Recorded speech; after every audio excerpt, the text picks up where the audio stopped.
Hi, Charlie. Thanks for hopping on again. Hey, good to be back. All right. So I guess we should just start talking about what happened in Wisconsin yesterday because we did a preview.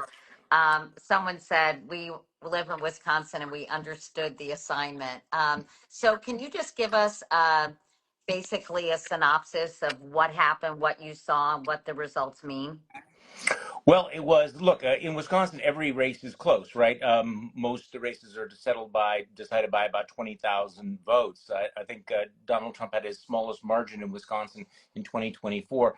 And this week, what we saw was not a close race. It was a blowout. It was over within the first hour. And that surprised me. I'll be honest with you. I did not know that was going to happen. Elon Musk made it about himself. He made it a referendum on Donald Trump and himself. And he plunked in what, 25, 26 million dollars. There was a lot of buzz about how they were going to turn out these low propensity Trump voters. Didn't happen. In fact, everything they did backfired. So you had 2.4 million people turn out. Now, to put that in some perspective, that's at a higher rate than most states have in midterm elections in November. So this lit a fire under Democrats. It lit a fire under liberals. They turned out in huge numbers.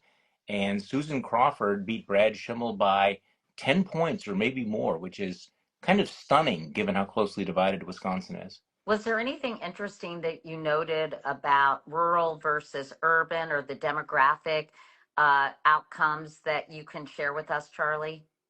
Well, there are a lot of things. There's a map out there floating around on social media showing how in virtually every single county, the trend line was blue. In every one of Wisconsin's 72 counties, the vote was more Democratic than in the past. I was struck by the continuing erosion of Republican support in the suburbs. I live in what's known as the WOW counties in Wisconsin: Waukesha, Ozaukee, Washington County. These used to be the bastions of republicanism. These were the vote engines that drove the Republican Revolution. And last night, Schimmel won, but he did not come up with the kind of margins he used to have. It's the Musk effect. It's the Trump effect. In the county I live in, he only won by 5 points. Schimmel only won by 5 points in a county that Republicans used to win by 20 or more. You know, I interviewed Maureen Dowd this morning. She has a new book out called Notorious, which is a collection of some of her profiles through the years. And I asked her, did she think this was a referendum on Trump or Musk? Because she insists that there are many Trump voters that like Donald Trump, but really do not care for Elon Musk. So tell us about sort of this duality, and if people don't like Elon Musk, can they separate him from Donald Trump? Yeah, I think that there are voters like that. I mean, I think I told you the other night that every single piece of literature that I got, Schimmel piece of literature, had Donald Trump's face on it. So the entire appeal was you have to vote for Brad Schimmel for Supreme Court in order to support Donald Trump. Donald Trump wants you to do this, and Trump, Trump, Trump, Trump, Trump. So on that surface, it looks like a Trump referendum, and that in part that was true. But one of the things we realize is Donald Trump has superpowers that do not translate to other people, including Elon Musk, and that there are people who might be part of the Trump cult that might be turned off by Elon Musk. There's clearly a gap there. And this is a lesson, I think, for the rest of MAGA, that Donald Trump can get away with things and have a certain appeal that is not transferable to other candidates, particularly if they're as bad at politics as Elon Musk. And by the way, he is really bad at politics. I mean, the man is tone deaf and he's not getting any better. So many of my followers still can't understand how it was legal for Elon Musk to pour all this money into this race. What are the legal ramifications now that the race is over? You and I talked Yeah. about the fact that, something could happen now. What do you think will? Well, it's not just that he poured the money in; he was actually handing out cash to voters. I Right, mean, he was right. giving Yeah, people of course, of course. $100 for signing a petition. He handed out 2 checks for $1 million. And in Wisconsin, you're not allowed to give out a pack of cigarettes to induce someone to vote. There have been scandals in the past. So I don't know the answer to your question, whether or not there will be action. I think there should be, because if there's not, then frankly, why have campaign finance laws at all? Why have laws against buying votes if Elon Musk can get away with it?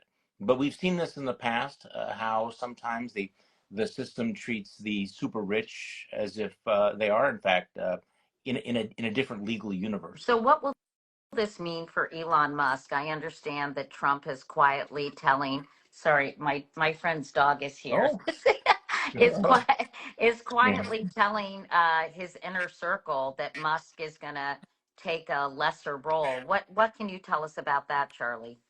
Well, again, what goes on inside the inner sanctum is always a little bit of a black box. But I would say this: any spin that comes out of the Trump White House, my default setting is do not trust, but verify. It seems like an interesting coincidence that the very day after Elon Musk's humiliating defeat in Wisconsin, they start leaking out stories like, "Hey, who's this Elon Musk guy? He's leaving anyway." It felt like a little bit of cover your ass. So I mean, I will believe it when I see it. But also keep in mind that Elon Musk is going to be harder to get rid of than most people. You can't just fire him. He's still the richest man in the world. He still controls X. He's still got his fingers and his tentacles and so many things. So he's going to be hard to go, to get rid of. Not to mention the fact that Elon Musk is enjoying being co-president. Elon Musk likes the limelight. He likes the celebrity. He likes the power.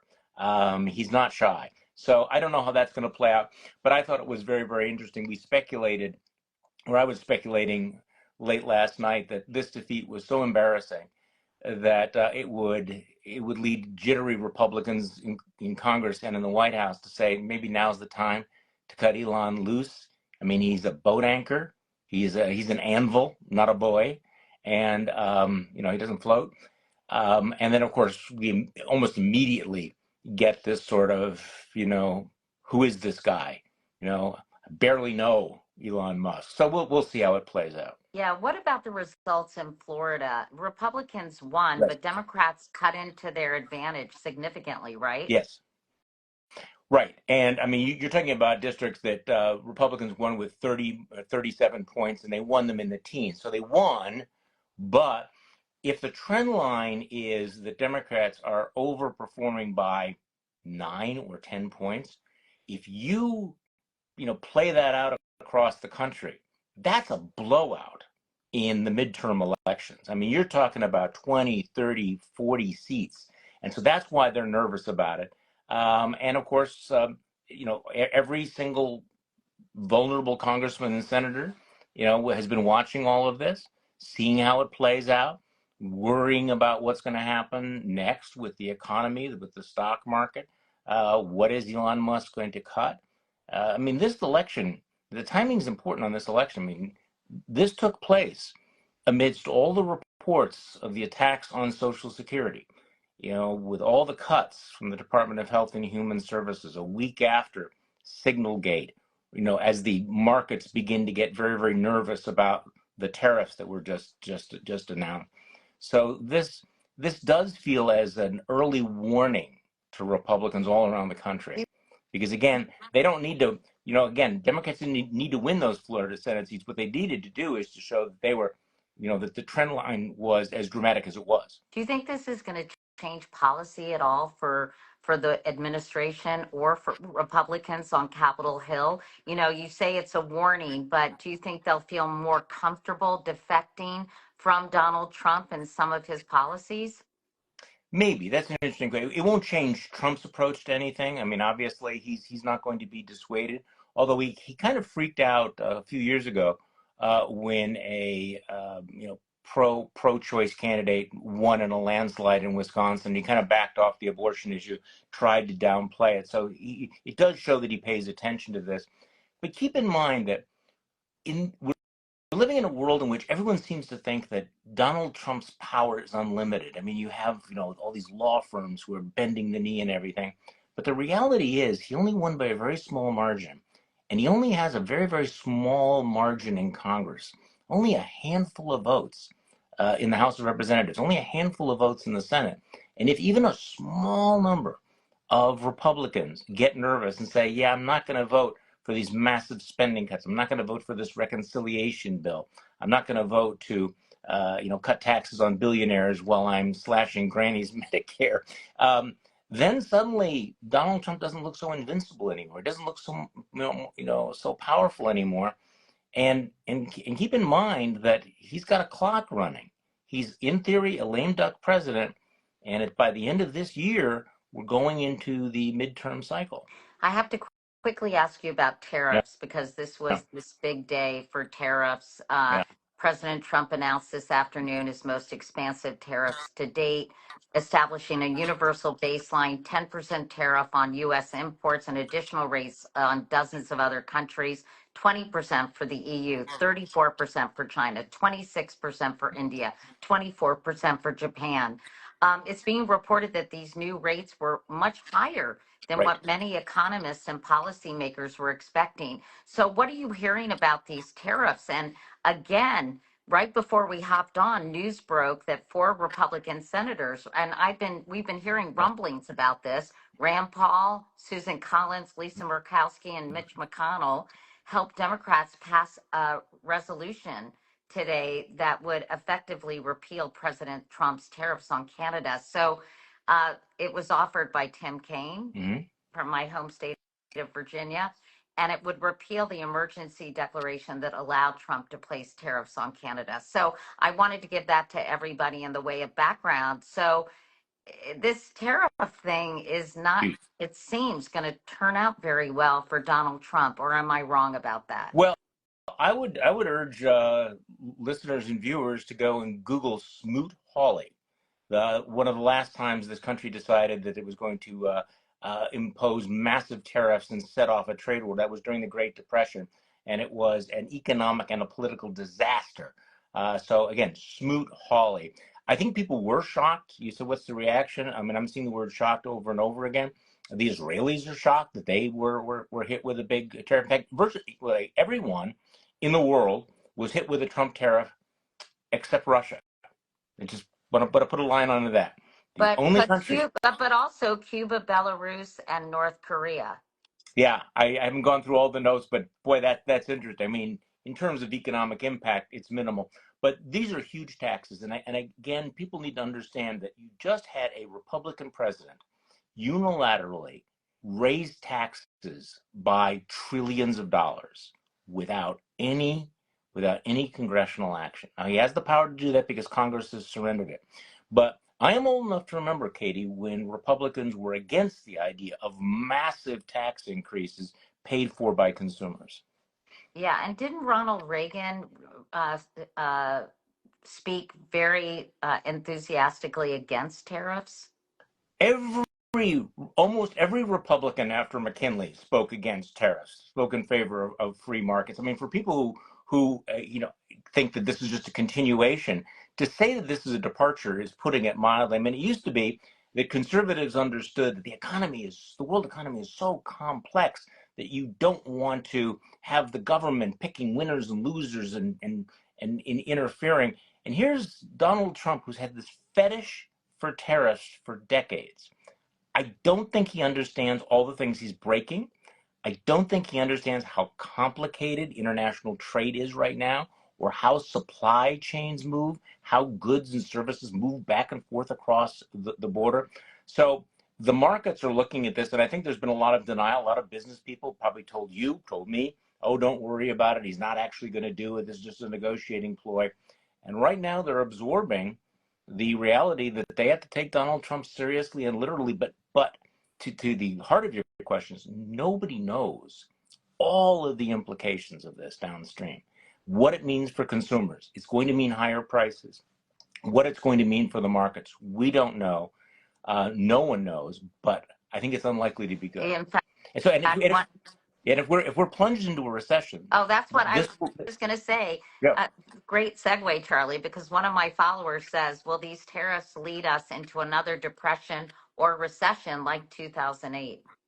Well, if it does, and the odds of a recession have risen dramatically as a result of Trump's action, it will be a voluntary recession. It will be a recession caused by the president's unilateral actions. I mean, normally, not to get too wonky, normally recessions are caused by overheated markets or some outside event that's taking place. This will be the Trump recession because he inherits a not perfect but growing economy. And if this puts a brake on all of that, it will be a rather remarkable political moment. And of course, if you're a Republican and you're on for the ride, you bought the ticket, you're on for the ride. No wonder they're nervous right now, Yeah, and there's because no way they found out he that Elon Musk is not going to rescue them, are they? and there's no way he can call it the Biden recession at that point. Oh, he can. He'll call it whatever he wants. I mean, Donald Trump will throw out any bit of bullshit that he thinks will help him, but I don't think that at this point that's going to be as effective as it might have been if he hadn't just gone out in the rose garden and slapped the economy with trillions of dollars in new And taxes. I'm curious if you think this will impact the Democrats. We had Cory Booker's Yeah. speech that beat Strom Thurmond's number of hours, and then you have this Wisconsin victory. I think for the first time, Democrats are feeling a little pep in their step. How do you see it impacting the way they respond to Donald Trump's agenda? I think you've already seen it. It seemed to embolden Rand Paul and Susan Collins and Lisa Murkowski and Mitch McConnell. But do you think it? Hi. Do you think it? Hi. Do you think it'll represent? This dog loves me for some reason. But do you think this will represent any kind of sea change or give the Democrats more hope? My dogs are going to be jealous when they see this. Just so you know, because I they're know your used dog is to. usually sleeping behind you. Well, actually, at my feet, we actually had a thunderstorm here this morning, and the big 140-pound dog actually, sort of got nervous, and he got into all the wires and almost pulled down everything in my office. Oh Just so you know, no. I mean, it was Oh it was no. it was. And my wife wrote about it, but okay. So, look, Democrats desperately needed this. There's tremendous appetite for this. I don't think the division in the party is as dramatic between right and left. There is that division as between the we need to fight, we need to resist, we need to do something. And in the last 48 hours, you had Cory Booker who stepped up. You had these results. And somebody asked me last night on MSNBC, well, are Democrats overreading this? And I said, well, you know what? However they're reading it, hope is always better than despair. Energy is always better than surrender. So this is what they've been waiting for. Can they build on Yeah. it? And maybe just moving past the depression, there's nothing we can do. The word you used, I think, is crucial. It emboldens them. And I think that you're going to see the Trump administration continue to give them targets, whether it's national security, FUBARs, or whether it's what Robert F. Kennedy Jr. is doing in health, what's happening to the economy. There's a lot of ugly with fur on it coming this way. And All right. I mean, no dog reference at all there. Good. Because that dog is really cute. It's a Yeah, Bernedoodle, and he's so cute. beautiful. All right, Charlie, thank you, thank you, thank you. Great to see you. And Thank you. everyone, hope you enjoyed the Charlie and Katie show night two. Thanks. Okay. Bye, Charlie.